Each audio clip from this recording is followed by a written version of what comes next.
প্রাকল্পিক বচনের পরিমাণ নির্ধারণ। প্রথমে আমি এইটা আলোচনা করব, তারপর বলবো উপমা যুক্তি কখন মন্দ উপমা যুক্তিতে পরিণত হয়, এটা একটা এক্সাম্পল দিয়ে আমি ব্যবহার করব। প্রথমেই আমি বলবো প্রাকল্পিক বচনের পরিমাণ নির্ধারণ। প্রাকল্পিক বচনের পরিমাণ নির্ভর করে অনুগটি যেভাবে পূর্ববকে অনুসরণ করে তার উপর।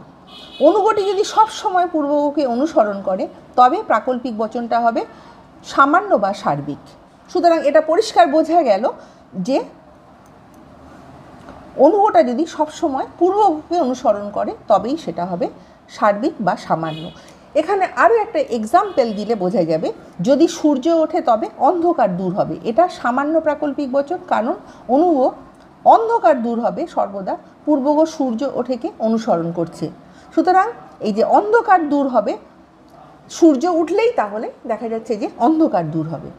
অন্যদিকে দেখা যাচ্ছে যদি অনুগটা কোনো কোনো ক্ষেত্রে পূর্বগকে অনুসরণ করে তবে প্রাকল্পিক বচনটা বিশেষ হবে।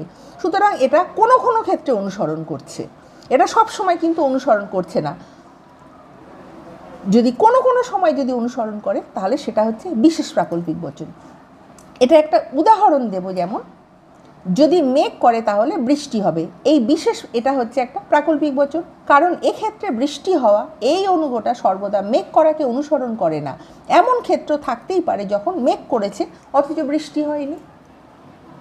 তাই বোঝা গেল যে বিশেষ প্রাকল্পিক বচনের ক্ষেত্রে অনুগটি কোনো কোনো ক্ষেত্রে পূর্বগকে অনুসরণ করে। এরপরের টপিকটা হবে উপমা যুক্তি কখন মন্দ উপমা যুক্তিতে পরিণত হয়। উপমা শব্দটির ইংরেজি প্রতিশব্দ হলো অ্যানালজি, যার অর্থ হলো সাদৃশ্য। দুটো বিষয়ের মধ্যে সাদৃশ্য দেখিয়ে উপমা দেওয়া হয়। যেমন আমরা বলি সংসার সমুদ্র, চাঁদের মতো মুখ, এই সব উপমা আমরা ব্যবহার করি। এগুলো সাদৃশ্যের ভিত্তিতেই দেয়া হয়ে থাকে। যে যুক্তিতে দুই বা ততোধিক ব্যক্তি বা বস্তুর মধ্যে এক বা একাধিক বিষয়ে সাদৃশ্য দেখে অনুমান করা হয় যে তাদের মধ্যে অন্য একটা বিষয়েও সাদৃশ্য রয়েছে, তখন সেই যুক্তি হলো উপমা যুক্তি। এই জন্য উপমা যুক্তির অন্য নাম হলো সাদৃশ্য অনুমান। যেহেতু এখানে সাদৃশ্য দেখা যাচ্ছে তাই এটাকে বলা হচ্ছে সাদৃশ্য অনুমান। উপমা যুক্তি বা সাদৃশ্যমূলক আরোহ অনুমানের সর্বাপেক্ষা গুরুত্বপূর্ণ ও জোরালো বৈশিষ্ট্য হলো প্রাসঙ্গিকতা। এদের মধ্যে একটা প্রাসঙ্গিকতা রয়েছে।